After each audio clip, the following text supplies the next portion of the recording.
तया दुष्टऋषिर्भवति देवी त्वया ब्रह्मागतश्री त्वया दुष्टश्चित्तम्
Medha means supreme intelligence.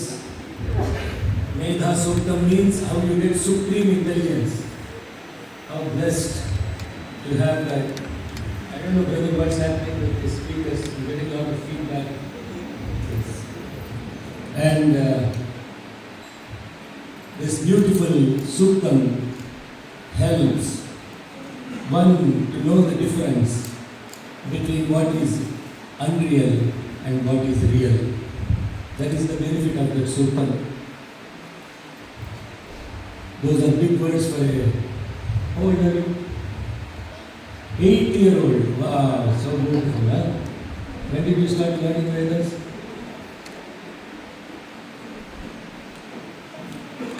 3 years. You were 3-year-old. No. So it's incredible to see. In our Sai Center, there is a 5-year-old that chants Rudram without even seeing the book. Like, of course, she can't read. She can't, but she chants so perfectly. All these words are equivalent. So, this beautiful aspect about Medha Suktam is, it shows what is supreme intelligence, what is intelligence. If you understand the difference between, first of all, you have to be intelligent to know you are intelligent. The intelligence aspect of it is that which helps you analyze. That's what intelligence does. What supreme intelligence does is, it helps you know what is real and what is unreal. And that, when you have clarity about that, you will not have any fear in life. You will not have any stress in life. You will not have any conflict in life. You will not have any trouble in life. Because all those things, fear, stress, conflict, anxiety, stress, all those things come from the lack of understanding what is real and what is unreal. So we'll come back to our satsang with this beautiful bhajan. Yes.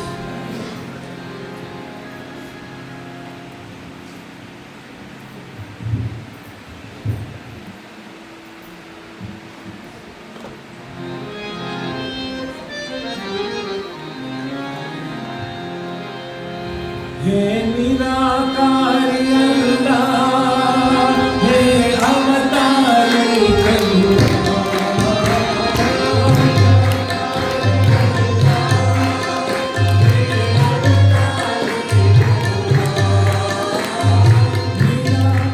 निराकारी अल्लाह, हे अवतारी प्रभु,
This avatar has promised us that he will be with us, in us, around us, above us, below us.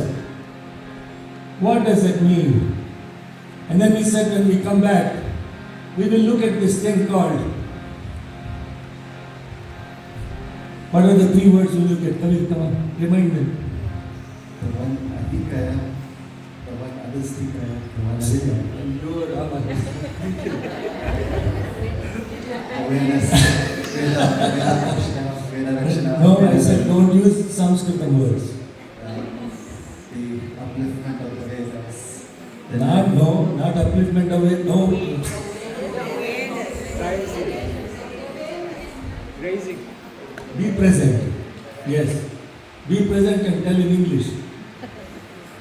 The nurturing of the Vedas. First start with the right first thing. The rise of the Vedas. Not rise of the Vedas. I said Vedas is The no. Vedas, upliftment of the Vedas. Raising of awareness. Raising. Who knows what are the exact translations that we said? Nobody. Rise and uphold awareness. You have to write it down. When somebody asks you, why are you chanting Vedas? Don't tell them the answer Vedas. Because don't start with Vedas. Because they are lost. They are immediately turned off. They are immediately turned off because Vedas for them means complicated scriptures that are only relevant to Brahmins in India to practice Hinduism only with a language called Sanskrit, and therefore they cannot completely disconnect it from it. So as why are you studying these complex things? First thing is rise and uphold awareness. Second, second is protect awareness. Third is nurture awareness. That's it. Those are the words. Don't say Veda Rakshana, Veda Poshana, Vedodharana. 90% of center officers will be turned off. That was the problem. And it was so misunderstood that they all thought that if you chant Vedas in the center, all the foreigners will run away. But in fact, more foreigners are coming. We did a workshop in Cape Town on Vedas. At least 50% are not even Indians. And when Bhagavan has said, I will rise and uphold that awareness, and that awareness is really that you are not limited to this body. You are not limited to your mind. You are more than who you are more than who others think who you are, and it will connect to who you really are. That is awareness. To really understand who you really are, that is awareness. And therefore, what is that? Rising and upliftment of awareness. You all know the story of Krishna. How Bhagavan Krishna, as a 7-year-old boy, they had a beautiful mountain, and that mountain is worshipped every year in a festival, and all the offerings are given to these gods like Indra, etc. And Krishna, such an incredible, adored child of Nanda, he said one day, hey, let us not worship Indra this year, let us worship this mountain. Indra got really upset because that was the tradition.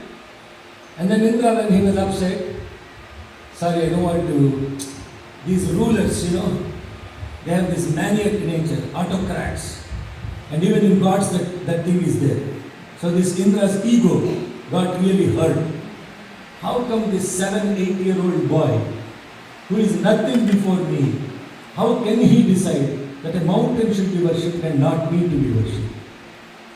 The people in Vrindavan, in the Gokulam, really loved Krishna and adored him as divinity, that they want to follow his word only.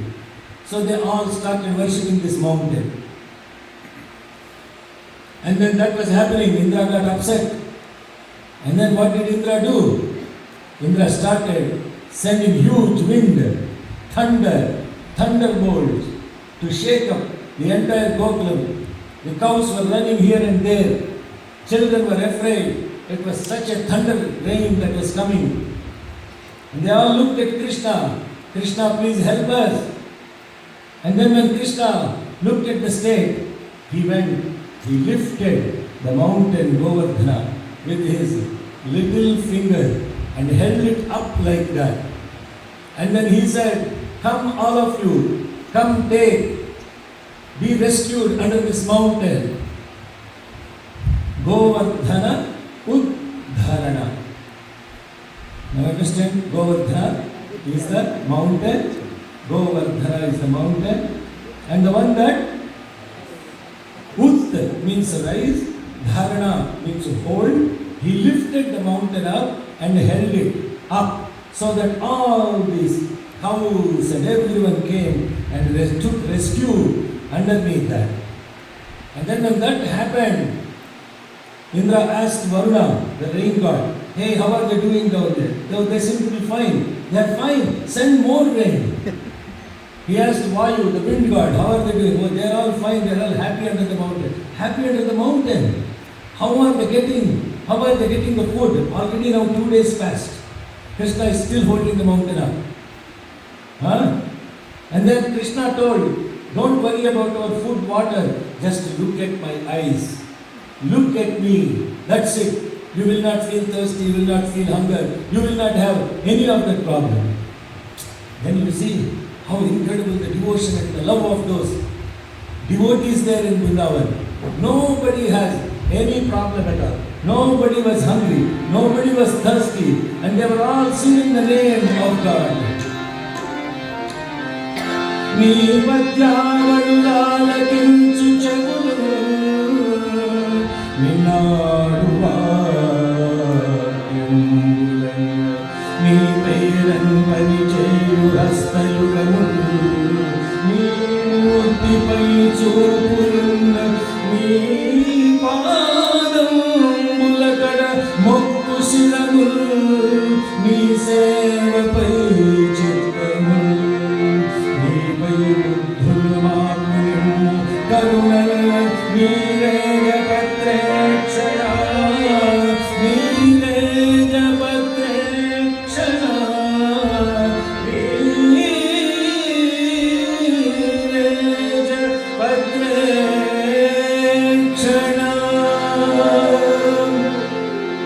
Krishna Rama Govinda Krishna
बोल श्याम सुंदर गोपाल लाल की Maybe that lady did not. Yeah, you did not raise hands. Ma, I didn't see you raise hands. Ah, there you go. Now you raise. That is what they did. They raised their hands and they were singing Govinda, Gopala, Govinda, Gopala. Govinda means what? Gopala means what? The word Govinda was coined by Indra himself. 7 days passed and still he is hearing only this, chanting the name of God. They were all singing the name of Krishna. They were having his beautiful darshan. And that's it. Time was rolling away. Nobody was feeling hungry. Nobody was feeling thirsty. And then Indra came down and he said, Govinda! Govinda! Have you heard that? Yes. Govinda! Govinda! That's only 50%. Men here totally given up. Nobody is even singing properly. They're all happy. They come and meditate here when bhajan is going on. They meditate when bhajan is going on. They're happy. It's a good time to be away and sleeping here. Govinda! Govinda! No, not only this side, only this section. Govinda! Govinda! Govinda! Govinda! Govinda! Govinda! Oh, this is very weaker. You didn't take any coffee or sandwiches. Govinda! ఏడుకొండలవాడ వెంకటరమణ గోవింద ఆపద ముక్కులవాడ అనాథ రక్షక గోవింద వడ్డీ కాసులవాడ Venkataramana Govinda. How does it feel, huh? How does it feel? Completely energetic. You will feel that is the Nama Smarana, that is the Nama Sankirtana. Kirtana means a composition. If you take the word Kirtana and in Sanskritam reverse it, it becomes Nartaki. Kirtana. Nartaki. Nartaki means the one who dances. Kirtana means the beautiful extolation of God's glory. When you do Sankirtana, when you sing God's glory, the life will dance for you. Otherwise, you will be dancing for life. Life will become an incredible expression of rhythm. Everything seems to happen so synchronously because your mind is tied up with this incredible darshan of the Lord, singing His name, chanting His glory all the time, and that is the most important. Chant the name of God, sing the glory of the Lord. Chant the name of God, sing the glory of God. Chant the name of God, sing the glory of the Lord. Chant the name of God, sing the glory of God. Hare Ram, Hare Ram, Hare Krishna, Sai Ram.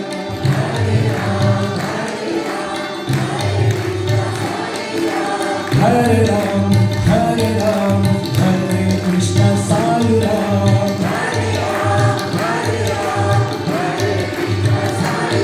Kalimalla, Buddha, Jesus, Sahadasha.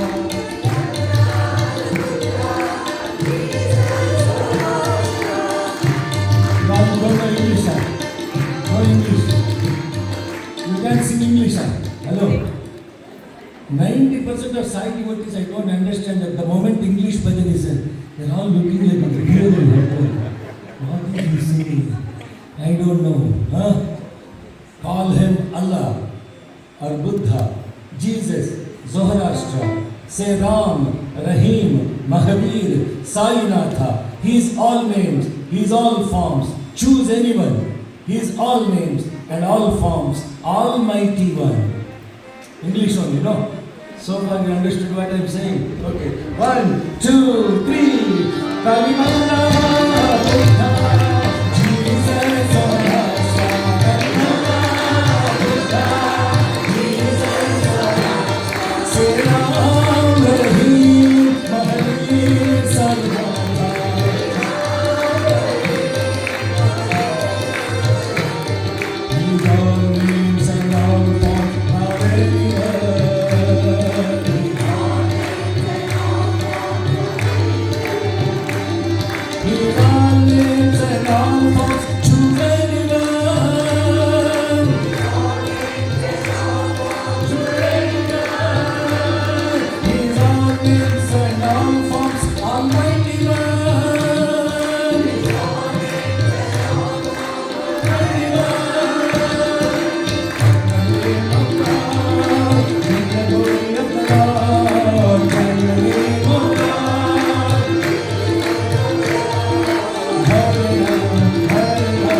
we all have to conclude together. No, I was waiting if you all paid attention at that. Okay, 1, 2, 3.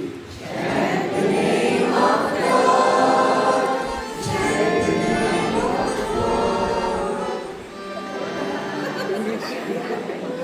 Such a beautiful short memory you all have. Huh? What are the words? Chant the name of God. Sing the glory of God. Hey, you were sitting right here. You were looking at me and singing. Chant the name of God. Huh? Sing the name of God. Lord. God and Lord. Same thing. Sing the glory of the Lord. Chant the name of God. Sing the glory of the Lord. Now next line. That you should remember. Hare Ram, Hare Ram, Hare Krishna. Okay, one more time. Chant the name of God. Sing the glory of the Lord. Hare Ram, Hare Ram, Hare Krishna, Hare Ram. You see everybody singing in their own pace and in your own scales. If you sing like that, God will run away. One time the devotees from some place came and they were singing bhajan so horribly. Swami said, called Anil Kumar. Anil Kumar, do you know why I grew my hair over the years? Huh? To filter this sound, they are penetrating my ears, so I have to put this around my so that I can filter this noise around me. But still they are penetrating. I am saying stop, stop. They are thinking I am blessing them and they are singing to them. So please sing together. Chant the name of God. Sing the glory of the Lord. Hare Ram, Hare Ram, Hare Krishna, Hare Ram. Now you know it's called why it is sad sang. One fellow sat and he is singing. The rest of them are paying no attention to him. What words he says, chalta hai. Oh, sounds very good. Men here meditating. Some people checking what time it is, WhatsApp messages. Unless you invoke the name of the God, you will not invoke the glory of the Lord. The glory of the Lord is embedded already in the name of the God. How that is you have to understand. How is it chanting the name of the God becomes singing the glory of the Lord? How is it that? Then you have to understand what does the word Rama mean. The moment you say Rama, you are singing the glory of Rama. How? Then what does Rama mean? Rama means Ramayati iti Ramaha. The one who attracts is Rama. What is it that attracts? A magnet is that which attracts. What is attractive about Rama? Rama attracts everyone with his character. The character of Rama is the most attractive. How the character of Rama is the most attractive? Because Rama is the best son, Rama is the best husband, Rama is the best brother, Rama is the best lord, Rama is the best master, Rama is the best enemy. Everything about Rama and his Rama's character is so incredibly attractive. He is the magnet. And the moment you think of Rama, oh, the one who attracts me, that is Rama. How does he attract me? Through his truth, through his dharma, through his character, through his behavior, through his life, he has attracted me. And therefore, I shall follow the footsteps of this Rama. Following these footsteps of Rama is walking in the footsteps of Rama. And when you go, you take blessing from Bhagavan, you don't touch his head, no? What do you touch? Oh, are you sure about that? Yeah. Okay. Why do you touch the feet? You touch the feet because the feet show the path on which you have to walk on. So you are thankful to his feet, touching his feet. Thank you for showing me this path of life. And this path of life that you are showing me is to be how to be my best character, how to be an attractive character. The most effortless, incredible name of Rama has been sung so much and his life praised. Sri Rama Charanam, Sri Rama Charanam, Sri Rama Charanam.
Sri Ram Charan Bhaje Satya Sai Ram.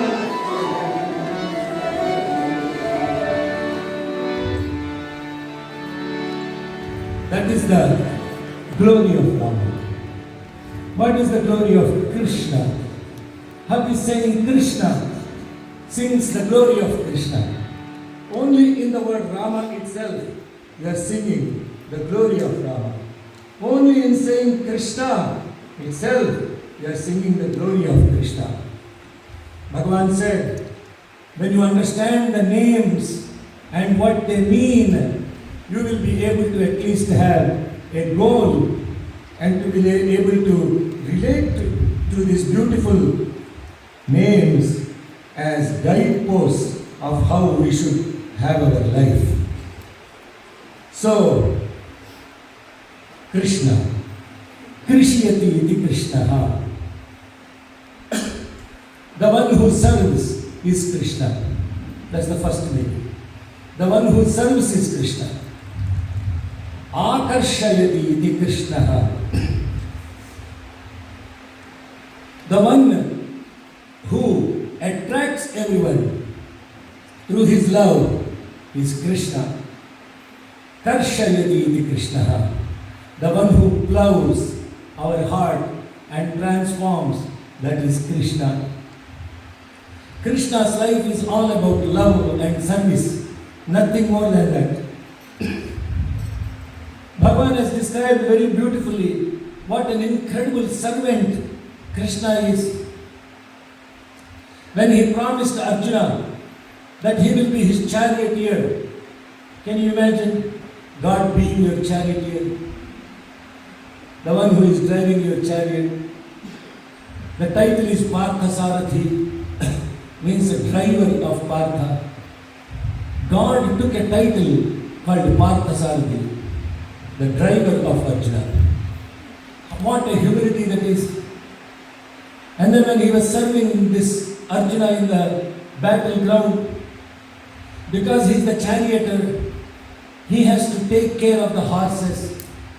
He had such tender, beautiful palms that when he was driving this chariot in the battlefield to hold the 4 horses back and the reins, his hands would bleed and there will be calluses of blood clots in Krishna's hands. Swami described this because he is the Krishna that drove Arjuna.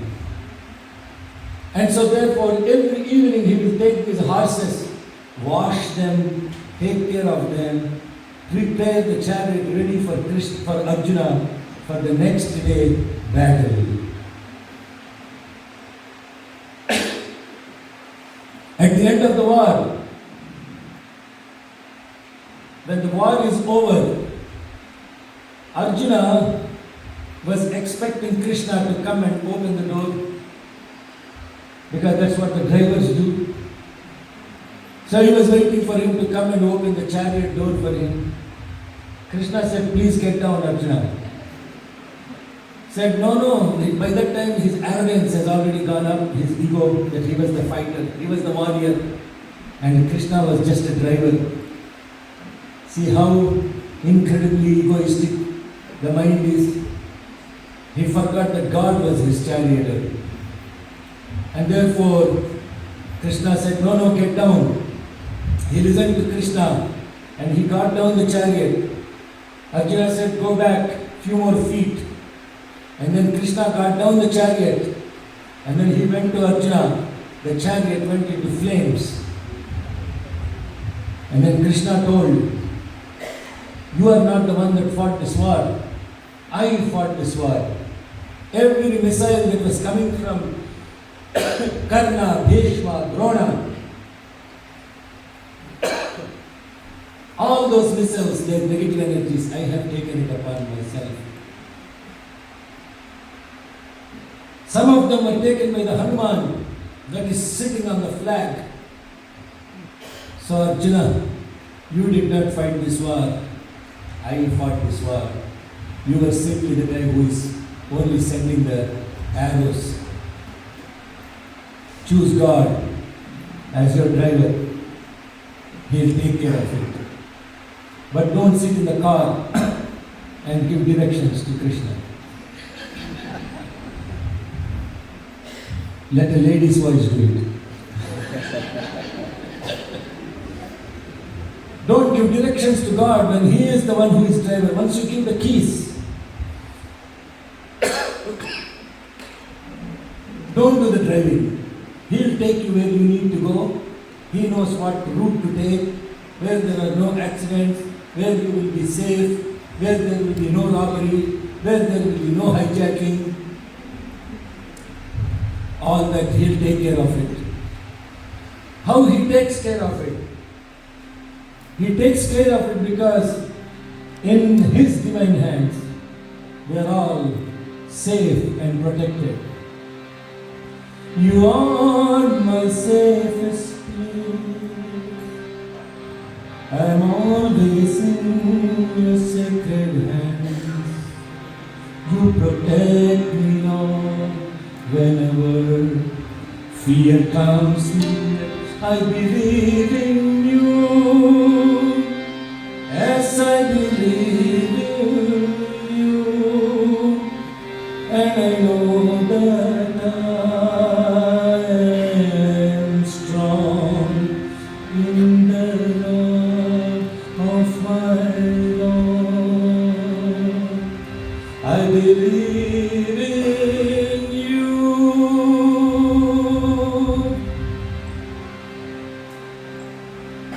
Swami said, trust me and love everyone else. Instead, we trust everyone and we don't even believe in God. Not you, the people outside of this hall. You are all very great bhaktas. Otherwise you won't be here. Swami said, this inherent trust is already within you. When I asked him once, how do I trust you? He said, when you go to Durban first time, you don't know where to go, you hop into a taxi, you tell the address, and then if you are constantly not believing in the driver, your drive will be hell. Isn't it? You go to a new place. We lived in the days when there were no Ubers and all that stuff. Yeah? And I traveled all over the world. It was His grace. And when you go, if you believe in the driver and you trust him and you love him, you may get into some loving conversation with him. He will even tell you all the great places. And He'll take you, drop you where you need to be dropped off. It's a safe ride. It's a lovely ride. It's a ride you will never forget. But instead, if you constantly doubt the driver, that he's a cheat and he's a youth. Those days we didn't even have Google Maps to tell where he's taking, what he was doing. So Swami said, believe. You have belief in a driver. And in olden days, they'll go to a barber to get a shave, in India and all. And then, thank you. And then Swami said, when you go to a barber and he's giving you a nice shave, and when the knife comes right here,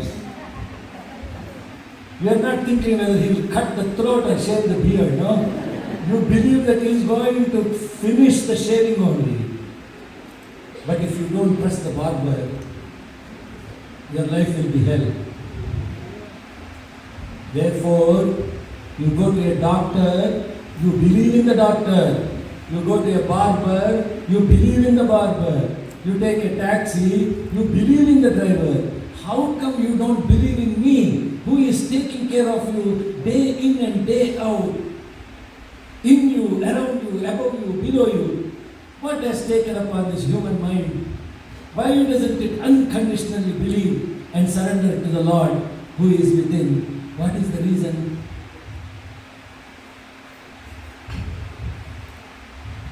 What is the reason? Everybody has to ask that question themselves. So this Krishna has taught so many beautiful lessons by being the one who serves, by being the one who attracts, by being the one who transforms. That is Krishna's life. And these gopis that has given this implicit faith in him, the 7-year-old Gopala. Gopala, Pala means the master. Go means your senses. The master of your senses is Gopala. Go means yourself. Vid means to know. Govinda means the one who helps you to know yourself. How this Gopala taught the aspect of surrender to the gopis. Muraridhara, Muladhara, Nagadhara, Muradhara, Muladhara, Nagadhara,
We are singing Gopi Jana, gopis. Gopi Jana means group of gopis. Prana Dhana, the wealth of their life itself. Radha, Ranga, Ranjana, the one who is the beautiful one that has delighted. Radha, Gopi Jana, Prana Dhana, Radha, Ranga Ranjana. Everybody, should become a gopi to sing that. When you are gopi and you surrender to this Krishna, Krishna says, hey, leave your clothes, come out, raise your hands. And then he will say, 7-year-old boy who will protect you from Indra, from anything, from any calamities from the mother nature. And that is the beauty of Krishna. Gopi Jana, Prana Dhana, Radharanga, Ranjana, A Nandanandana, O Nandanandana, Ananda Nandana, O Nanda Nandana. Anandanandana, he is born to bliss itself. Anandanandana, he is born to Nanda, his father. Ananda Nandana, O Nanda Nandana, Ananda Nandana, O Nanda Nandana, Gopi Jana Prana Dhana Radha Ranga Ranjana. Gopi Jana Prana Dhana Radha Ranga Ranjana. Have you game? Okay, let's game for a game drive. Okay. 1, 2, 3. Ananda Nandana, O Nanda Nandana, Ananda Nandana, O Nanda Nandana, Ananda Nandana, O Nanda Nandana, Ananda Nandana, O Nanda Nandana, Gopi Jana Prana Dhana Radha Ranga Ranjana, Gopi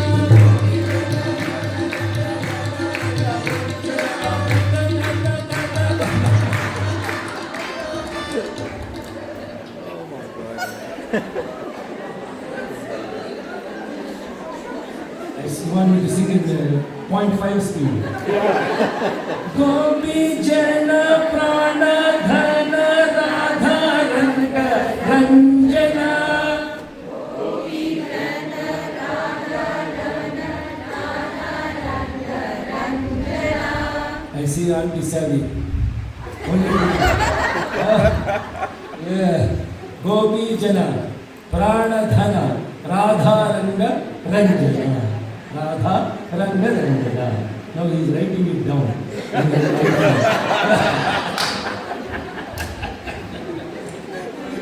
Ananda Nandana, O Nanda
Poor fellows have to raise your voices 3 times more.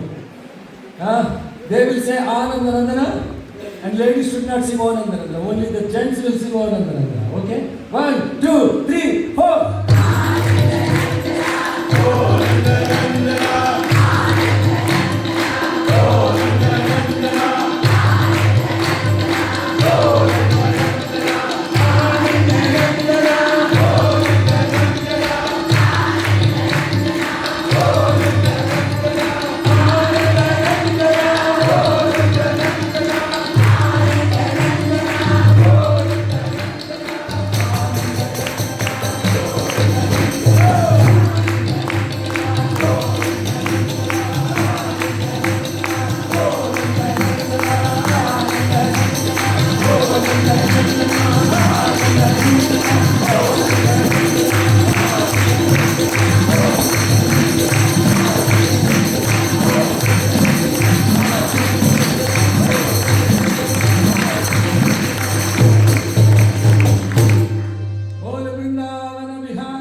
लाल लाल की सत्य साई भगवान की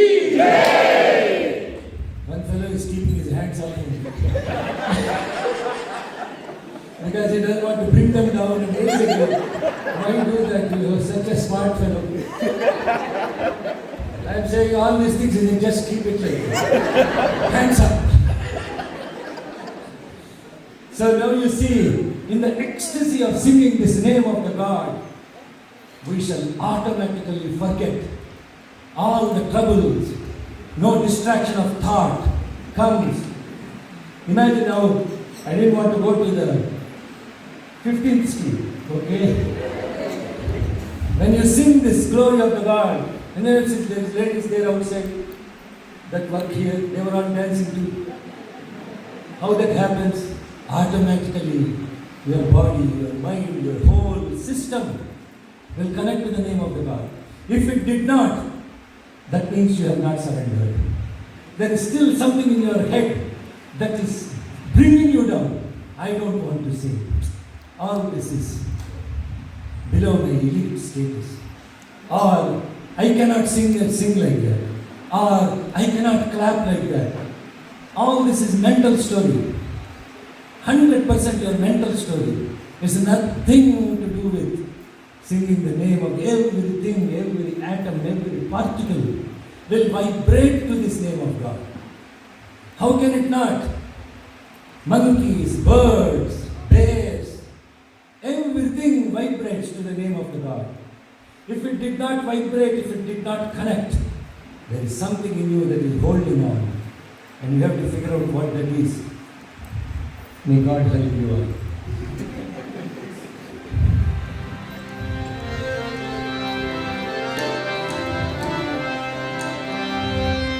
Anureenu trunakasta paripurna Govinda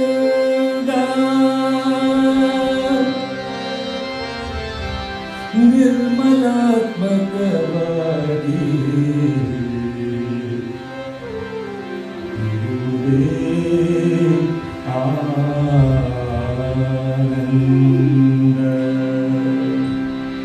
Govinda Minna Namane Chanda Govinda Minna Namane Chanda.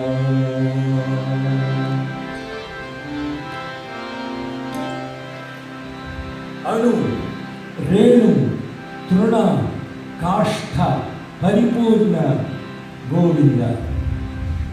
Anu means atom. Renu means sand grain. Truna means blade of grass. Kashtha, a wood stick. In all this, Govinda is completely full in his presence. And that Govinda, the name, is reverberating from an atom to a sand grain to a blade of grass to even a wood stick will respond to that name. And therefore, when your heart is full of this name, the Govinda, then who will you be? Ananda. Govinda, Ananda. Ananda is bliss. Govinda is filling yourself with that Ananda. This is a beautiful composition in Kannada. Govinda, Govinda, Namade Chanda. Govinda, Govinda, Namade Chanda. Govinda, Govinda, Namade Chanda.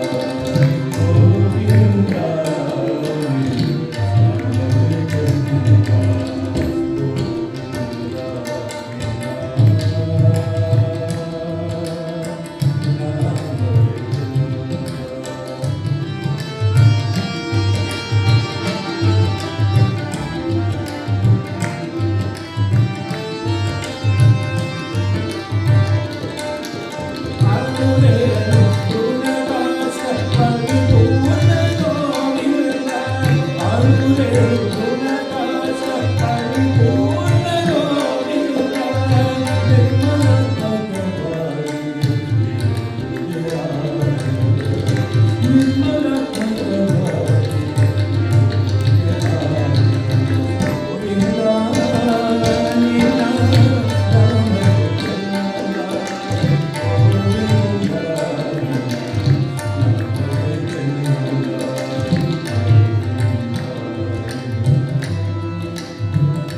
He's saying, I'm not able to raise my hand, let my tabla raise his voice. Very good? Very good. So, brother Krish, you have to tell me the time also. Huh? 1 more hour. Oh, wow. Can you take me for 1 more hour? Yeah. Okay. Are you free for the rest of the day? Huh? Are you free for the rest of the day? I am free always. Somebody said, did you get some rest? I said, only arrest. No rest. So you are now arrested. With Swami, I am always arrested. So Swami never leaves without getting arrested. And then if you become an instrument, as sister will know, you have to be always in tension. If the tabla is not in tune, what will she do? How does she tune it, ask her? How do you tune it? With a hammer. And if it is not in tune, she'll take a hammer and hit her. That is what is called at-tension. Have you paid attention to the word attention? At-tension. That means you are always at tension with Swami. If you are not in tune, he will hit you. And then when he hits you, you can say, please don't hit me. Now you are out of tune. So to be an instrument of this incredible master and to be in tune with them is truly our purpose of life. That's the only purpose of life. There is no other purpose. A lot of people ask the question, what is the purpose of my life? There is no other purpose. Always be ready and in tension, proper tension. If you are a violin or a guitar, if each of the string is not in tension, you will tune it to make sure that it is in tension. Then only it will become a proper instrument to be played. Otherwise, that instrument is useless. If it is not in tension, that instrument cannot be played. If you want to be an instrument for God, you have to be in tension. And for that, if you are a flute, it's even more harder. Give me a flute. Yes. What is this? This flute is to begin with a bamboo stick. And this bamboo will be cut into different lengths. You can see one flute is different from another in its length. So it will be cut to different lengths. Once it is cut, once the bamboos are cut to the respective heights, then they have to remove the pulp inside. The pulp has to be removed. And once the pulp is removed, they have to put it in fire and burn it so that it becomes a proper hard thing. Then they have to put holes, 3 plus 3 plus 1, 7 holes they have to put. And the 7 holes that are put, then the flute player will take it and then blows through that. Not every flute will give the desired sound. So they have to choose and tune each of the flute to its respective scale. And if you are even more lucky, Krishna will pick up and play it. Now, in becoming a flute and to reach the hands of Krishna to play it, how much process it has gone through. You should not break when you are cut. You should not break when your pulp is removed. You should not break when this is going through fire. You should not break when the holes are created. On the top of it, you should have perfect flow of air so that it will produce the right sound. Then you become an instrument in the hands of Krishna. So therefore, you may rather decide to be just a bamboo stick or become a bamboo and die in the vine. in the wilderness. You want to become a flute, you have to be ready to go through this process. And this means that you will be cut, means your ego will be cut. The eye, the big eye, is a long, big eye, and it will be cut into many pieces. Your ego will be cut. Once the ego is cut, whatever you think belongs to you will be removed. It's made hollow. Everything is taken out. Nothing belongs to you. You are empty. You are totally empty. And once you are empty, you have to stand the test of the fire of wisdom. God will make sure that nothing is in you that will obstruct from knowing who you are.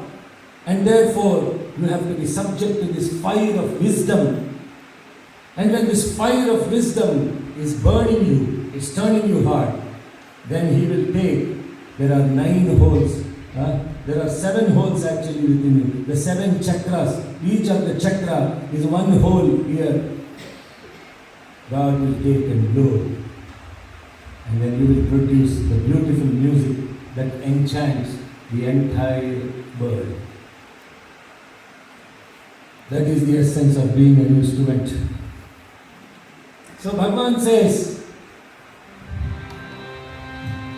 "O Lord, take my heart and let it flow in fullness of devotion to Thee.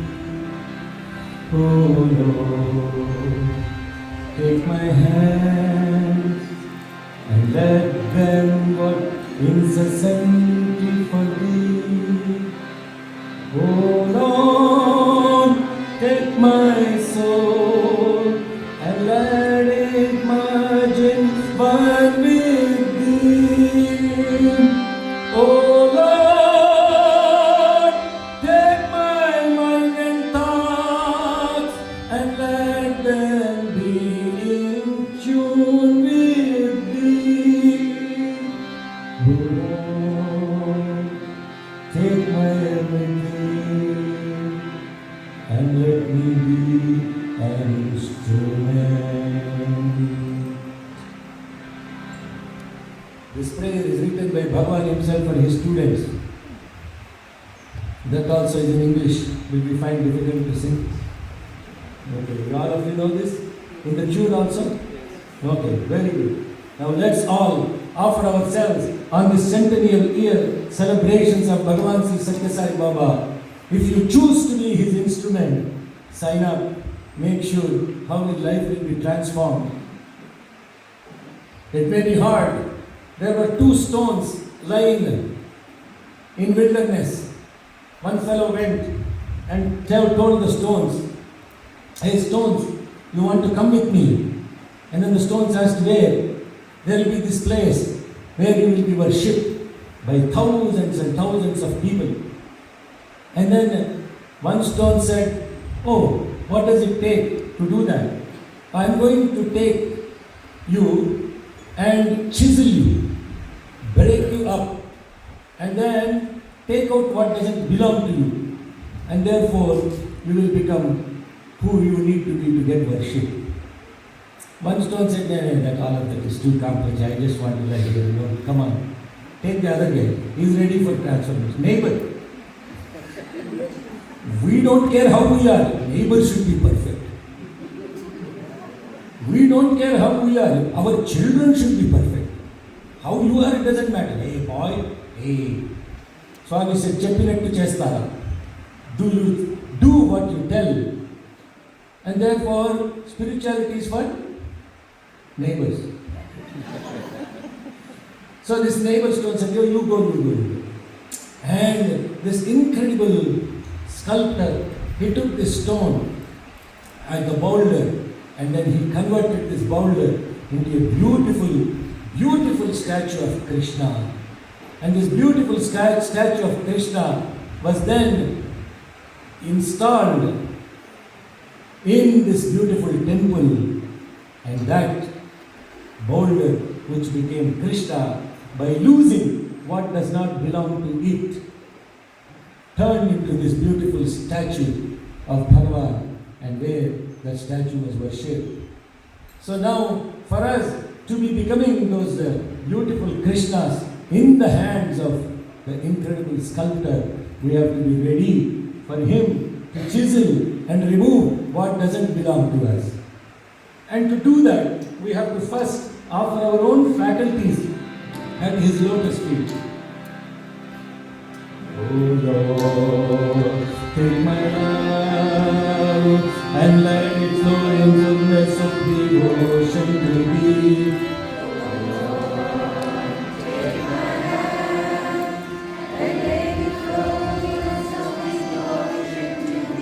Oh Lord, take my hand and let them work incessantly for thee. Oh Lord, take my hand and let them work incessantly for thee. God bless us. Not everybody is seeking the same thing. Oh Lord, take my hand and let them work incessantly for thee. Oh Lord, take my hand and let them work incessantly for thee. Oh Lord, take my love and let it, oh Lord, take my soul and let it merge in one with thee.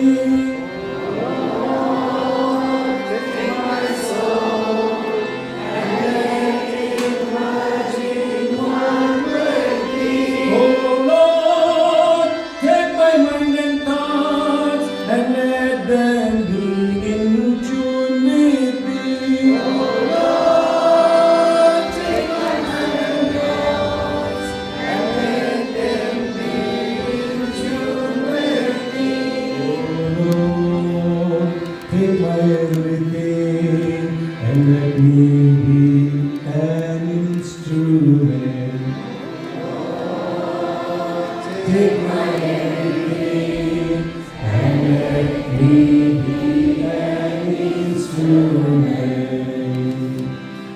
Ready? Want to sing? 1, 2, 3.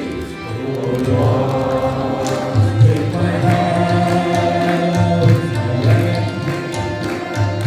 devotion to thee, oh Lord.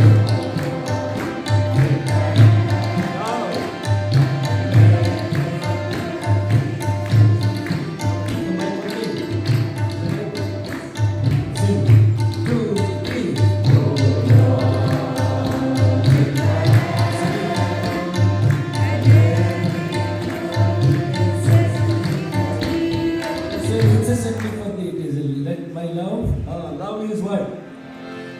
Full of devotion for you. Oh Lord, take my love and let me devotion to thee. Oh Lord. This is the side rhythms you want to put it, huh? And look at it and sing it. Okay. 1, 2, 3. Oh Lord.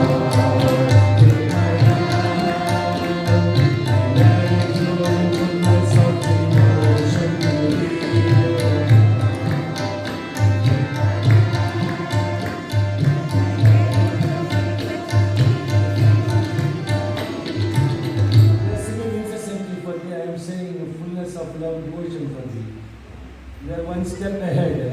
Okay, side down. I'm wondering why hands are coming when I'm saying love. Okay, side down. 1, 2, 3. Okay, little more faster. Oh Lord, take my love and let it flow in fullness of devotion to thee. Oh Lord, take my love and let it flow in fullness of devotion to thee. Oh Lord, take my hand and let them work incessantly for thee. Oh Lord, take my hand and let them work incessantly for thee. Oh Lord, take my soul and let it merge in one with thee. Oh Lord, take my soul and let it merge in one with thee.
take my everything and let me be an instrument of God. Take my everything and let me be an instrument of God. Take my everything and let me be an instrument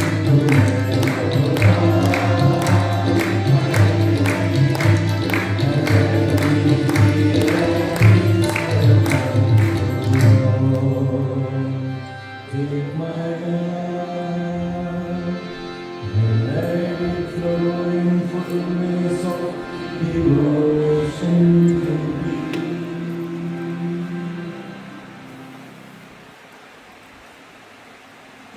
That's the essence of commemorating the centennial of Bhagavan Sri Sat Sai Baba.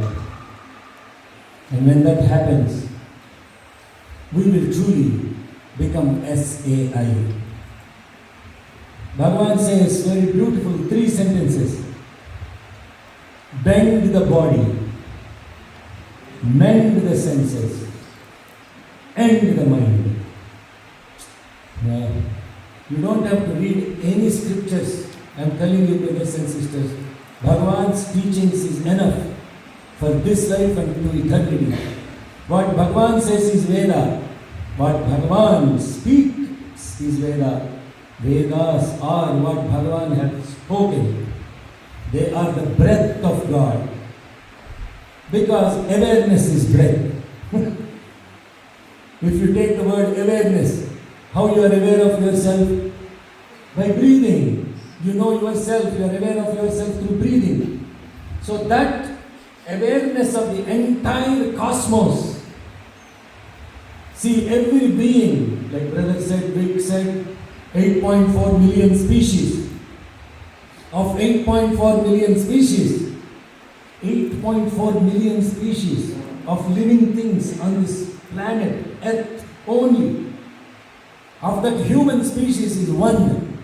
We are 1 out of 8.4 million. How small we are. But our ego is so big.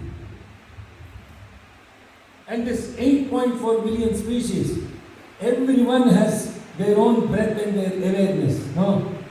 Out of all the 6 or 8 billion humans now, every human being has an awareness about themselves. And if you add the human awareness, how big that is? Your awareness times 8 billion, that is the awareness. And now you are actually, for every human being on this earth, there are 2.4 million ants. Only ants. Ants is 1 out of the insect species. So, for every human awareness, 8 billion times 2.4, that's 8 billion plus another 8 times 2.4, that is the human plus ant awareness.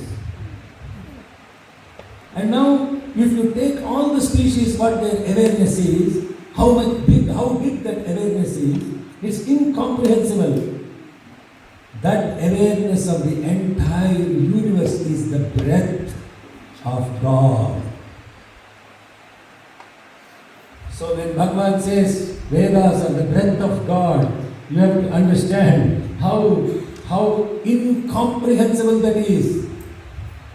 And then Bhagavan Vyasa, who is getting married tomorrow, this Bhagavan Vyasa was tired of speaking Vedas, therefore he came to South Africa. This Bhagavan Vyasa asked Bhagavan Brahma to show this awareness. And it was incomprehensible, magnificent, incredible mountain of awareness you can imagine. And then Brahma took a fistful and gave it to Vyasa.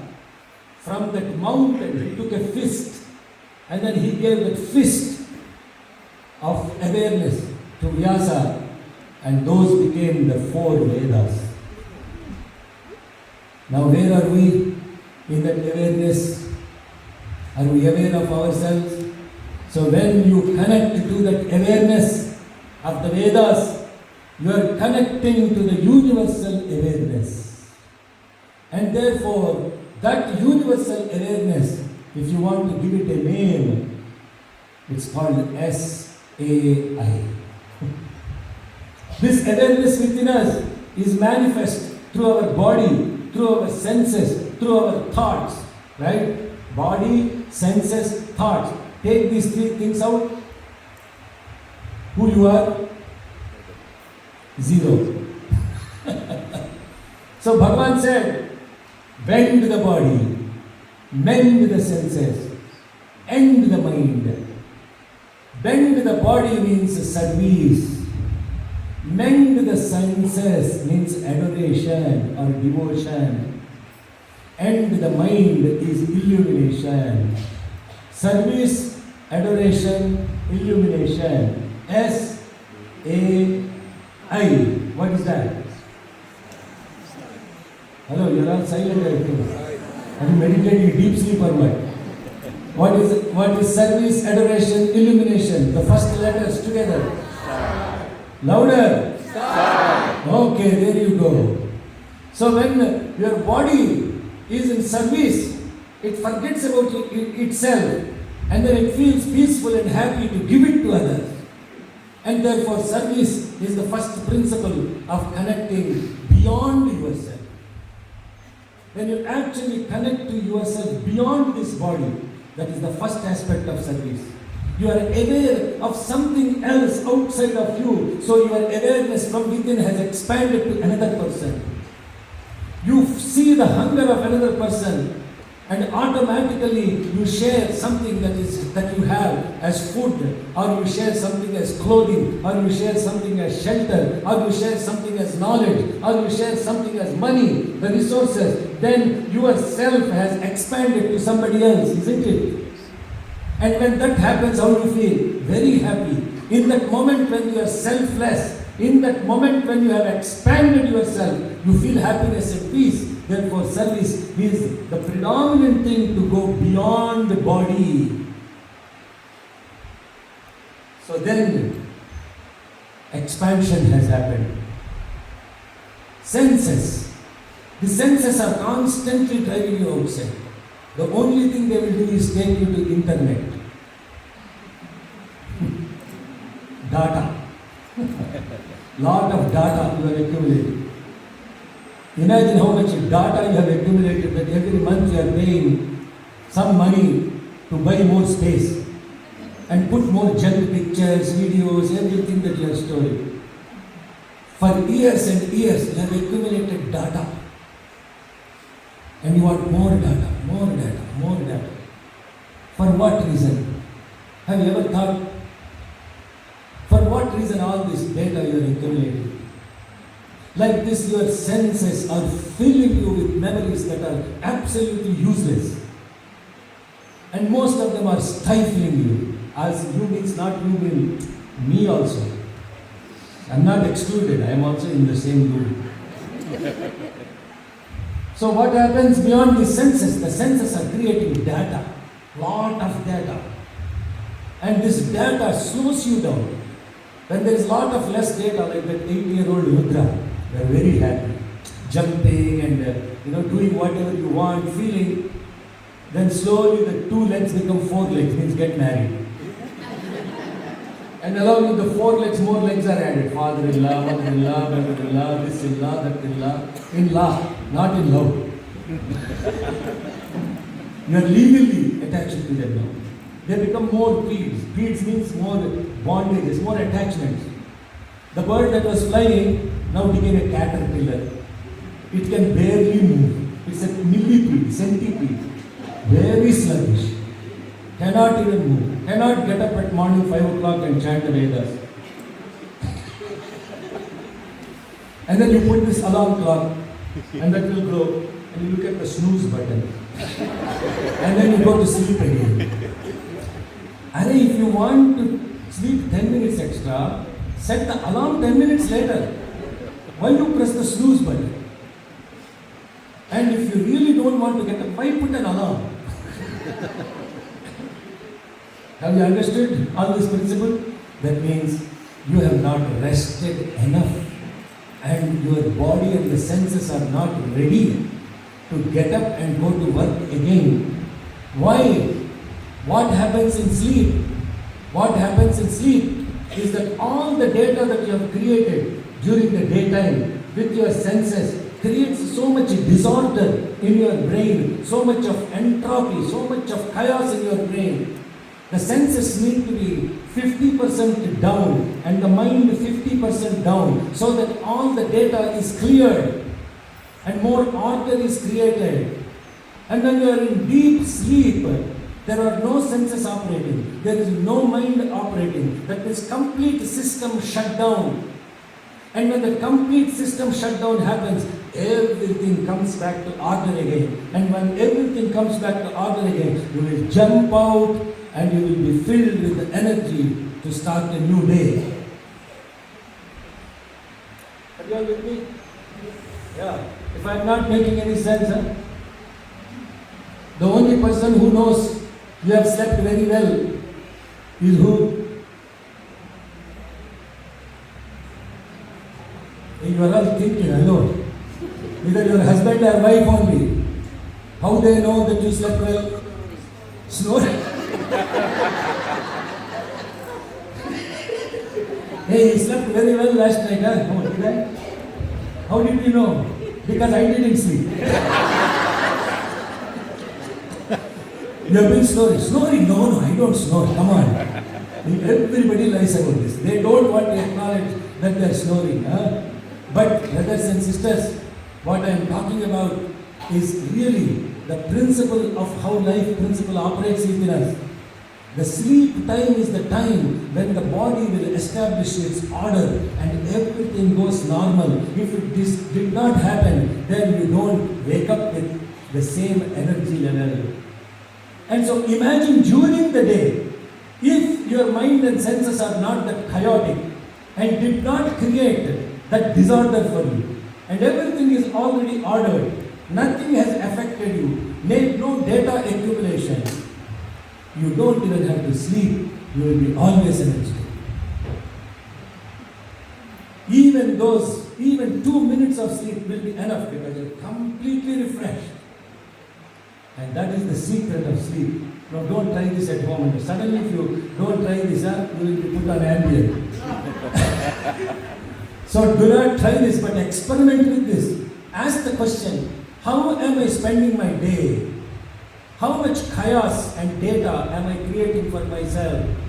And every night before you go to sleep, if you clear that RAM, clear that system, offer everything to God. There is a prayer that Bhagavan has given. How many of you, I don't know how much you want to tell me time is up. Yes sir. Yes. Now. Okay. So he wants me to sleep now. So this aspect of what we call as the body, the senses and the mind, when your body has turned into service, it has not accumulated much of data. When your senses are focused inside, specifically chanting the name of God, seeing the form of God, hearing the name of God, chanting the name of God, breathing the God in and out, feeling the God in your thought, the chaos, the disorder with senses is limited. And in that context, when the senses go inside, the mind goes inside and you start seeing always inside. S-A-I. Service, adoration, illumination, seeing always inside.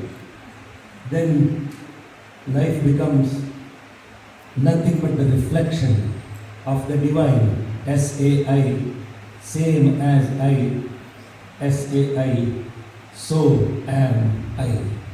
And that is the essence of the glory of Satyasai Avatar. Om Sai Ishwaraya Vidmahe Satyadevaya Dhimahi Tanna Sarva Prachodayat. Om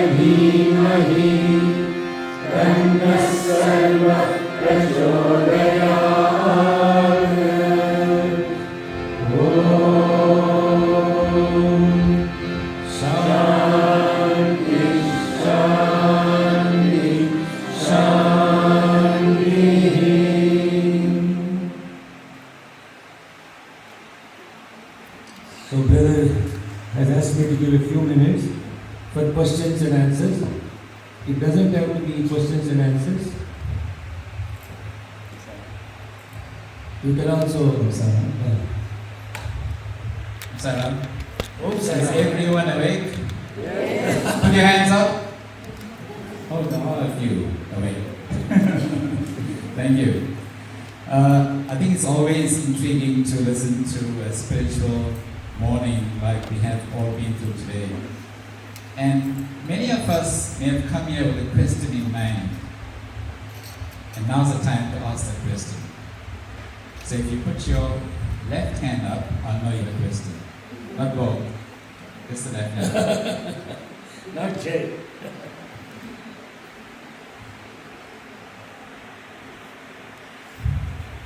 Thank you, pal. Yeah. Om Sai Ram. Om Sai Ram. The prayer, take my love, that is flowing for the second devotion, and the whole prayer.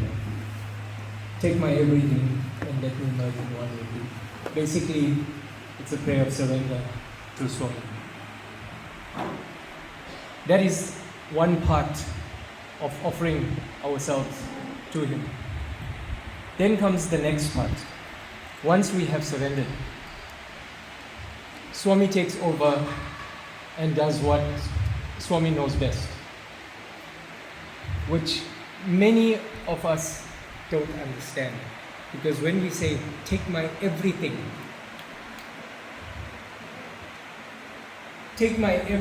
could mean leaving me with nothing. Take all my wealth, take my family, once we start to lose what we have, we as beings don't know how to accept that. Understand and or accept that. You understand what I'm trying to say? And that is where the tension starts to come in. That's a comment. Thank you very much for sharing. Yeah. It's a comment, not a question to me. Was there a question? It's like, yeah, he's reiterating what is tension. The tension comes when everything is taken away. Why the tension comes when everything is taken away? Give the mic to him. Because we don't understand detachment. It's supposed to be detachment, but we don't understand how to detach. So when we say from take my everything, at the same time, we would have already started to detach and renounce from life. So it's all a process. So, this is the confusion.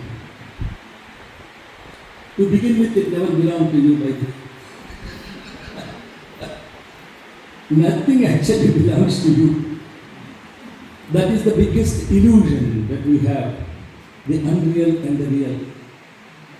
The moment you think that something belongs to me, then you have to ask the question, who does it belong to? Does it belong to you? If it belonged to you, supposing this thing belongs to me, this is an instrument that belongs to me, I have control over it. I can turn it on, I can turn it off, I can do something with it, I can shut it off, I can change the app, I can do anything I want with it because it belongs to me. It's something that I own and therefore I can do that. Have we ever asked the question, if it belonged to you, for example your heartbeat, if it belonged to you, how come you don't have control over it? Like you have a control over your car that you are driving. Where is the control over your own heartbeat? So therefore can you claim that heartbeat belongs to you? Hello, Sairam, please think about this. There is no big words called detachment and all that stuff. People, 99% don't even understand those words. They are used because they read it somewhere. First and foremost question, if you say, does this belong to me? If it belongs to you, do you have control over how the movements of the muscles within you that don't have any control, how those are happening? Do you have control over it? You will know, you will not, you don't have any damn control over it, over your own motor skills when you get paralyzed. When you get paralyzed, try to move your leg because the leg belongs to you. You cannot move the leg. There are a lot of doctors here. Even they cannot move their leg if they get paralyzed. So did it belong to you? So what belongs to you? Don't say nothing.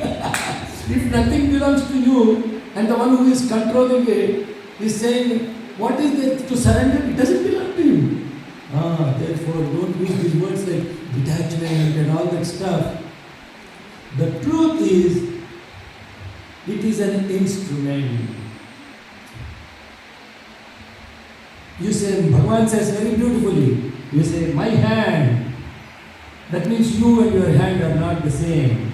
My iPhone and you are different things. My eyes, it is my eyes, not I am the eyes. You don't say I am the eyes. You say my eyes. So who is seeing through the eyes? Who is hearing through your ears? Do you have any control over it? So that is the truth. Yes, thank you.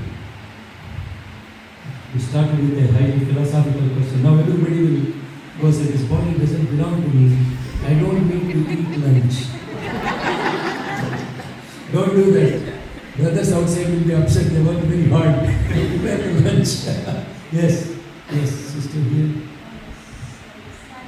Saira. If we say that, okay, we believe that nothing belongs to us, then can you please explain the surrender prayer? That's the beautiful point of it. How do I surrender? Somebody else. First you take off how. Then you take off do. Then you take off I. What remains? There's nothing on how do I surrender. Let's like just the example that we talked about. If it really nothing belongs to you and they are controlled by somebody else, and the name of that control thing is called iOS. iPhone operating system. Hello. It's called iPhone operating system. There are zillions of iPhones and some people have two of them also. One for office, one for work. Now, is there 15 operating systems on an iPhone? How many operating systems are there? One. And if you don't upgrade it, then it will become a useless phone. So you constantly upgrade upgrade your iOS from 13 to 14, 14 to 15, whatever. And then Apple sends a note, and the big thing, and the below there will be accept all. And then you don't even read any damn thing. Accept. You don't even know what you are signing up, but you accept it all. To what? This iOS thing. And you add why? Because you want the instrument to work properly.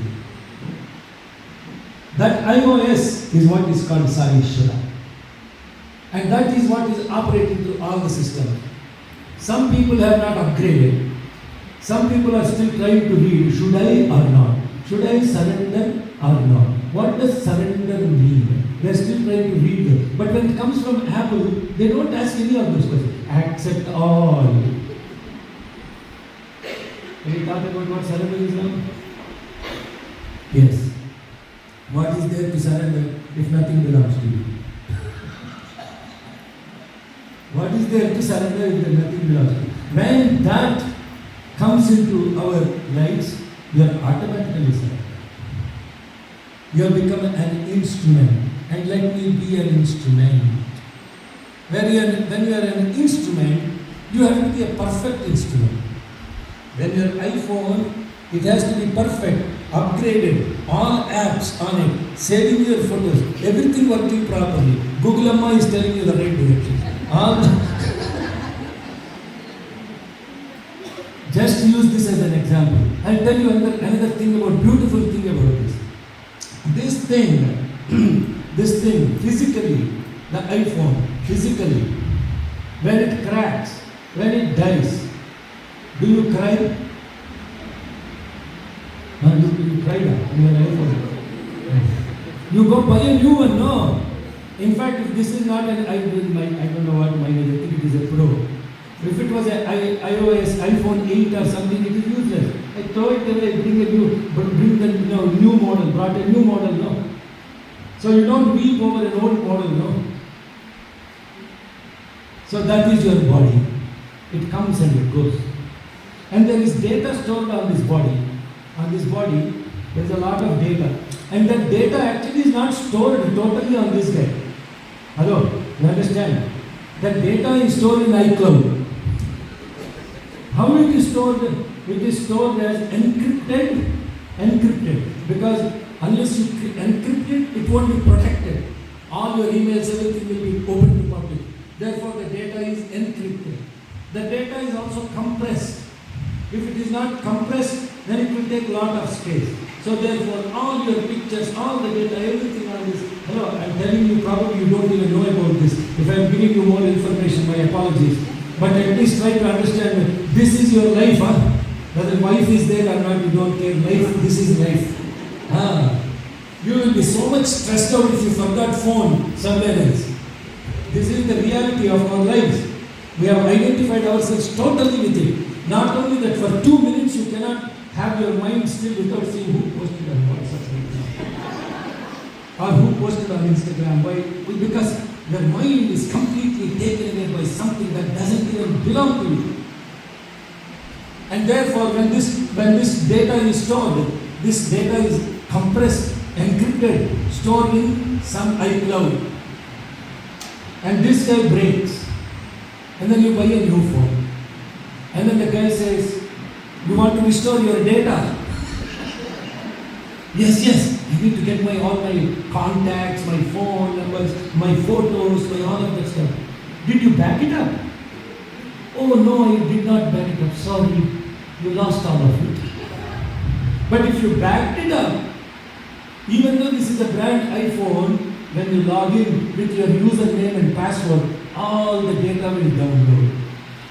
So when you die, that is, this iPhone is dead, and then it goes into a new iPhone. God has your username and password. He will download the data, and you will live with the data all the time. This is what's called karma. If you understood. No, this is the when youth asked me, Uncle, you should write a book for spirituality for IT dummies. Okay, any other questions? How many of you were here for the Advaita Mahayajna? Please raise your hand. Oh, that's quite a number of people, huh? Okay. You can also share your experience of Advaita Mahayajna if you don't have a question or a comment, because that's other thing that Brother Krish and I were talking about. Most of the guys that did the service are outside. They don't want to come and listen or participate. Okay, call them also. They can share their experience of Advaita Mahayajna. Beautiful. Any other questions? Or you can share Advaita Mahayajna experience also. Yes. You can please say your name so everybody can know who you are. Sarah, my name is Ulraj Singh. I just want to make a comment. I'm really glad that you took so much of time to teach us that prayer that Swami had wrote. I'm also very passionate about that prayer. I think it's so powerful. And just recently, I put it out to our bhajan team that we start every session that we are doing with that prayer. And I think it would be maybe a good idea if anyone else feels passionately about the prayer, because that is such a unique prayer. Swami has given it to us. and only we can bring it alive in our centers and spread it out by saying it more and using it more often. By living it more. Yes, by living it more. By living it more. So that's the comments I want to make. With regards to the Ati Rutra Mahayajna, I actually had written a song about Mother Ishwarama at the time. I'm not sure if there's enough time, maybe I could just sing a few lines of it.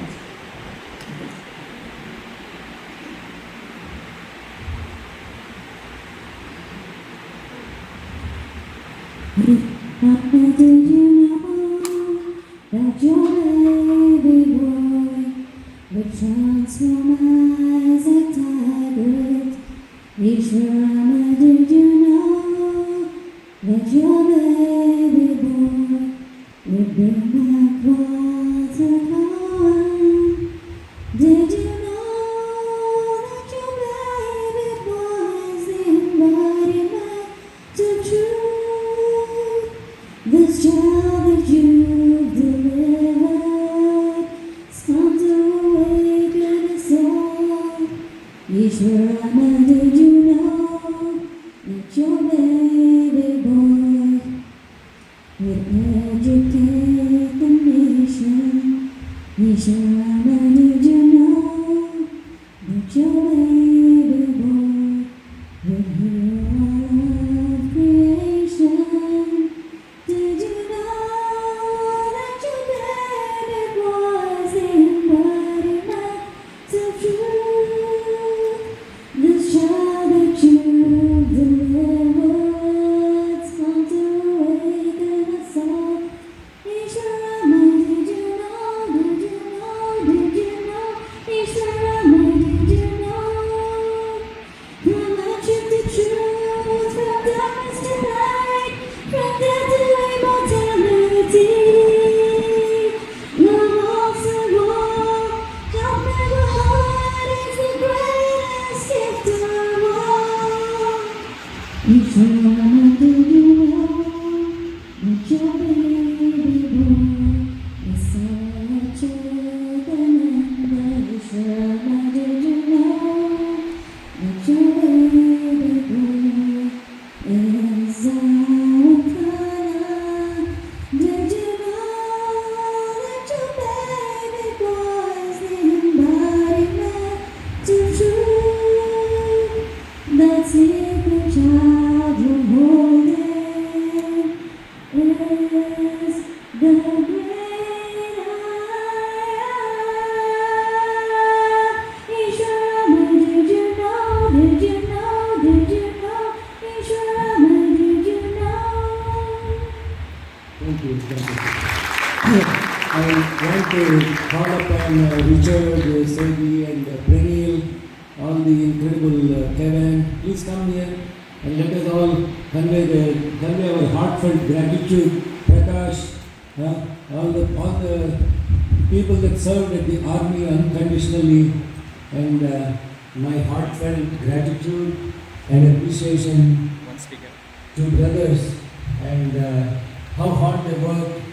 All of there's so many instruments here that have 100% given and continue to give whatever they have in gratitude to Swami. And thank you, brother, and we love you so much. We love you all so much, my brothers. Richard, will come, Swami, you want to say a few words? Silent. He's a man of very few words. There's nothing want to say. Huh? Running short of words. So those are really, day in and day out, how much these brothers have put their energy into making shells, making food, and then how many people in this beautiful place serving full course meal for more than 2,500 devotees every single day for 11 days. That's an incredible amount of love that has poured in this place.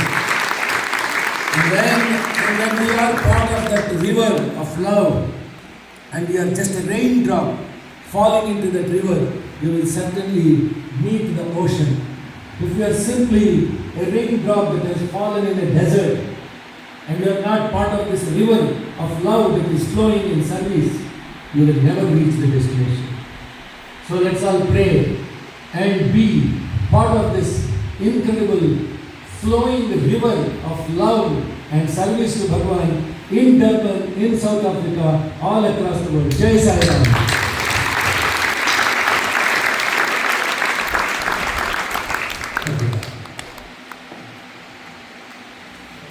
Om Sai Ram. Dr. Shekhar, thank you for this opportunity. All the Sevdas pushed me forward and said to say a few words to you. So, Maha Yatra was an incredible experience for all of us. I think that it was an event that transported all of us from Durban into a new spiritual plane, somewhere far away. The atmosphere, the ambiance, the setting, this environment was incredible. Against the backdrop of this mountain, we had this most amazing experience. And unfortunately, I was in the kitchen most of the time. So Thank you. I didn't get that spiritual upliftment as No, Sai Ram. but I must say, it may not have been in all the discourses and the budgets, but it was really, really touching just being in service, being amongst incredible people, giving up their time and energy to be here. But the event itself had a very positive vibration. We all felt it. And I think even Brother Vic said, since the Yatra took place here, he has seen how this place has grown in leaps and bounds. And I think we were truly blessed to have it in our country. And also in our beautiful city of Durban, which is home to one of the biggest Indian communities outside of India. So thank you very much, Dr. Shekhar, for the opportunity and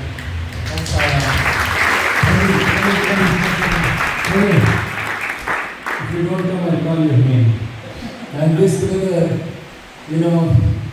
I can't tell you in words, Krish, Renio, all these people, man, you are the true love of Swami in human form, man. That is what I can say. Please, thank you so much for all what you have done for your job and continues to do for your job. Sarah, dear brothers and sisters, if I have to talk about my experiences in army, I will keep here for at least 2 days. But to cut it very short and simple, after army, it has taken us to another level as far as cell life is concerned.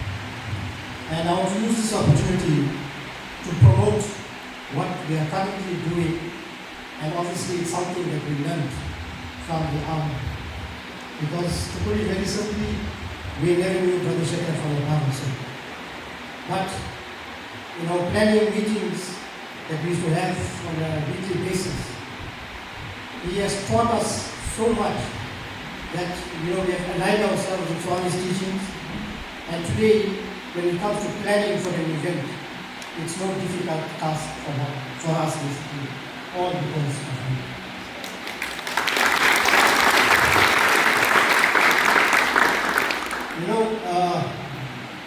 As far as I'm concerned, my wife was very into Hinduism and she knew how to read Hindi, etc.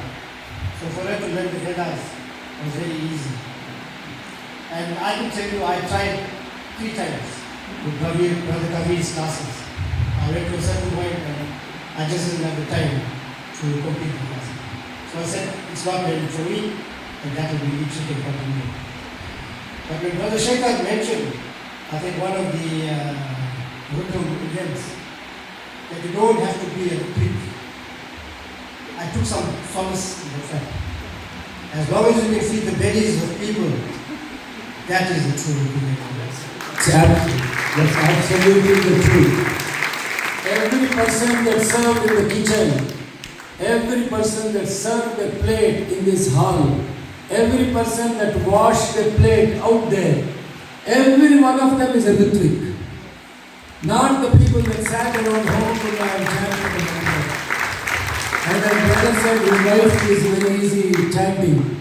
But he doesn't chant, he lives Vedas. Say also brother Richard, say all these people they live Vedas. They don't chant Vedas because they are feeding the fire inside. And what the people that are chanting mantras are putting something into the fire outside. But these people are putting something into the fire inside of the bellies of the people. Not just during the yajna, but also continue to do that through the service and love. We are very grateful to be in the company of such servants of Bhagavan. Jai Sai Ram. As I said, Brother Richard, Brother Sedi, and myself, after army, we formed a bond, brothers and sisters. Personally, I can tell you, they are more to me than my own brothers and sisters. I have such pleasure working with Brother Richard and Brother Sedi that we started this monthly feeding at the end, the last Sunday of every month. Initially, it was an idea that I thought for Swami's 100th Advent, we'll cook 10 pots of food from January till October. That will make 100 pots. But it's gone beyond that. We are now cooking something like 18 pots every month. And we're feeding about 11 to 13 institutions in Durban. So, while this forum over here, I want to appeal to you, please support this food kitchen that we're running every month. So, brothers and sisters, lot of people have asked me over the past few days, when is the next yajna? When is the next yajna? You heard the answer. There is a yajna happening every month, feeding people. Do that yajna. And that is the yajna that is happening here and now. You don't have to necessarily do a yajna. Yes, it is important to do such yajna too. But they are once in lifetime opportunities. This service is a lifelong yajna, not once in a lifetime's yajna. Sai Ram. So again, I appeal to you, please support the kitchen. Messages are being sent out to the regions. Read the messages and please partake in the love offerings that are requested. I want to share with you, I must convey my heartfelt thanks to you because you really changed the person that I am since I'm Sorry.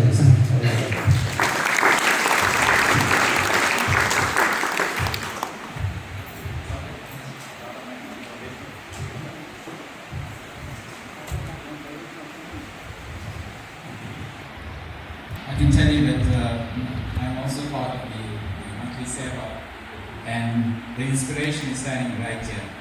I said, well, the bishop can do it, why can't I? Om Saram. I don't have much to say, but I think I just want to say this one important thing, considering globally and specifically observing our traveling or our intending to part. To me, what's very important is to put in action Swami's words. So we say love all, serve all.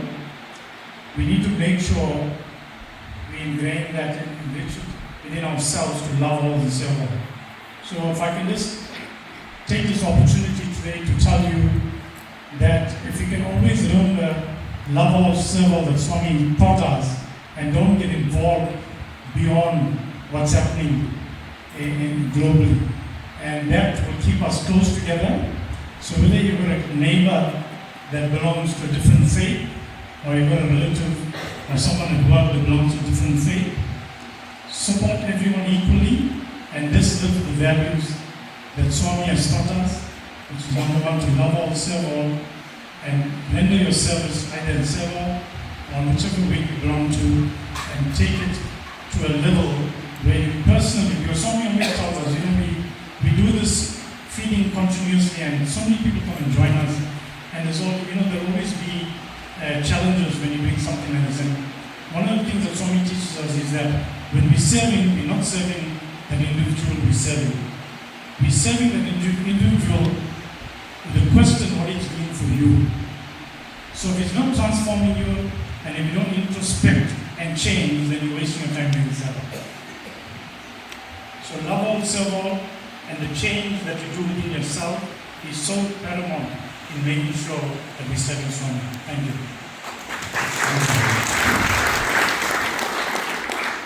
So for those of you who are elderly or perhaps cannot physically do the service, please know that every thought you offer in love for another person is service. If you are chanting Vedas, don't chant Vedas only because you are capable of doing it. Chant it. VEDA. Bhagavan has told this body. V for values, E for educare, D for devotion, A for awareness. That is the essence of Veda. And if you can pray wholeheartedly and pray with complete love, praying to Bhagavan to do the best for what the other person needs, you are doing seva. Seva is not simply physical seva. Seva to the minds of the people is even more difficult seva. As I was explaining in Sudha Mandir, how do you serve the people that have enough of food, enough of clothing, and they are okay with their shelters, but they are depressed, they have fear, they have stress, they have anxiety, they have been affected tremendously with their life situations. They need help too, and there is an opportunity to do the seva. That seva is what is called devotional service. When you go sing a bhajan in your center, offer that bhajan to Swami saying, Swami, please heal this person. Offer that bhajan saying, Swami, please take care of their fear, take care of their health, please do the best for them. So that is serving the minds of the people. This is serving physically the people. Both are equal. That's why we call devotional service and service. So do devotional service. Don't just restrict yourself that you go to a center to sing a bhajan only because I want to sing that bhajan. Remove that I want to sing that bhajan and substitute I am offering this bhajan for a brother or a sister who needs that mental peace, who needs that solace. Then it becomes service. Let us all be transforming ourselves only for others in love. L-O-V-E. L-O-V-E is living life for others. Jai Sai Ram. I'm sorry. The sisters here, lady sister sitting here, Anjana, how many people she cooked for during the army? Amazing, you know. And how much service they have done. All these many ladies, they was there in front of the stove cooking for people during the army. They continue to do that. So it's not just the brothers, every one of you. And really personally, this army, I'm telling you, in South Africa, after 10 millennia that this body has participated in, it is the best of the best. And I am not saying that because I am in South Africa. I am saying that because that's what many people that came from all over the world, that's what they experienced. They said, oh my God, this beautiful environment, how many Narayana Seva plates that went out, how many hampers that went out, how much of love has flowed in this place unconditionally. That's what has touched many, many hearts coming from 18 different countries. And they continued, Brother Krish was saying, when they met Krish at Ujjain, everybody was telling, oh my God, South Africa, India was the best India. And it touched so many people's hearts because of the love you have for Bhagavan. And when we have that love flowing for Bhagavan, everyone will be grateful to you. Okay, sister, don't praise me, okay? Don't. I finished with that long. Okay, I just want to share this that happened to me this week. It was about 3 o'clock on a Tuesday morning. And my sleep broke. I remember the dream. I dreamt of Swami. I dreamt he was standing there and coming down for darshan or some prayer. So I said to my husband, there is Swami standing on that hill, yeah, just below that one. and my husband turned to look and he couldn't see, but Swami was flaming with his orange and it was like in the air, and then I thought maybe we bring Aruna Prashna, and that's what I'm dreaming about. So the next thing, I looked again and Swami was in between those branches and you could see him through it. So the next thing you announced, you were announcing names to come down, and you said, Archana, baby, sing, come down to do your prayer. So my husband said, go down and do your prayer. So I came down to this exact spot, and there was this girl, a bad spent, who lives in India. She was directing people to the prayer, and I went down, asked her what the prayer was about. I can't remember that part, but I said, the prayer is finished now, what must I do? And my husband said, go 3 times around the temple. But that particular day when Sister Teshni asked me to do the Murata table for the wellness program and an offering to Swami, I said, okay, ingredients and stuff, and I'll do all the recipes. So that particular day I phoned her back and I said, Sister Teshni, that will be my offering to Swami with everything for his 100th advent. And I said, I don't want anything from anyone, I'll do it myself. The recipes, the talk, and everything. And maybe that's why I did. But it was so uncanny because this particular place setting. Thank you.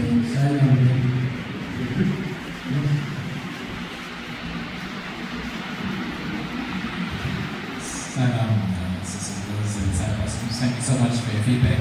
But something to think about is that there are thousands of people who probably have experiences with Atilogram, that maybe we can create a platform that we can put it all together. But we'll hear more from the IT specialists on that. Just one more point. Many of you know about the Rukram 11 that takes place in Gauteng, Cape Town, and Durban. Many of you join us as well. It's not only for those who chant, it's also for those who have the ability to listen. It is a seva for the mind, and as Brother Shekhar says, devotion is also a service. So please, when you see the notice going up, clear your calendar. It is the best thing you do. I've had many people feedback to me in the KZN area telling me what the difference has been made, and they do not miss one of them. There are some sisters sitting here today that travel every month from Harrisburg to be at Rukram 11. So please keep out for the notice.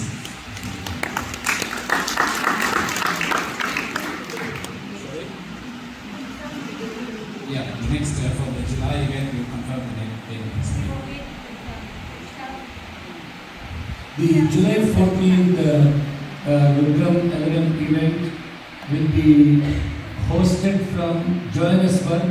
I'll be there on June 14th, and the central place where we will do it will be broadcast all over. Every month on second Saturday at 4 p.m. there is a Rukram 11 happening across the world.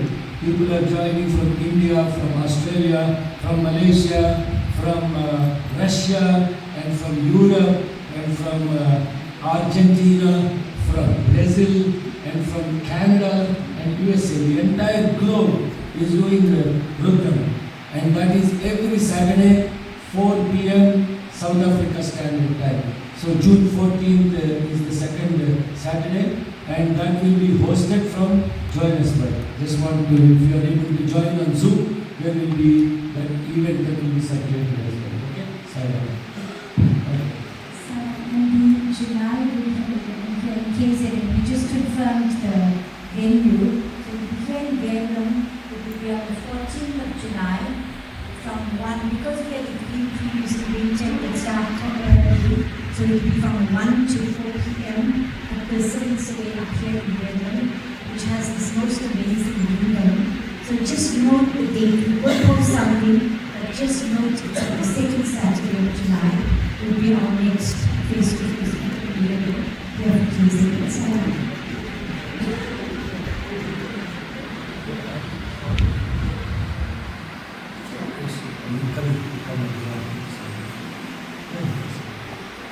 Brothers and sisters, I want to give special appreciation to Parusha here. Thank you for your lovely service. And Sister Tara, for something on the movement. She did not play song, he played. So if any mistakes were to notice, that was Tara's. If you appreciate it, the song is it. And Brother Kabir here, Kabir is the dearest soul to his heart, and we are on this journey together. It's such an inspiration to so many young adults. We are very fortunate to have people like him, Neeraj, Vyasa, and so many, and Kashen from Johannesburg. And really, the main inspiration for me is seeing these youngsters. They have taken it to heart. And my littlest chanter here, Mr. Buddha, a beautiful chanting of Vedas. And when these youth and the children will take this to heart, they will blossom into beautiful instruments of Bhagavan. We are grateful to Swami for keeping us that kind of a company. Jai Sai Ram.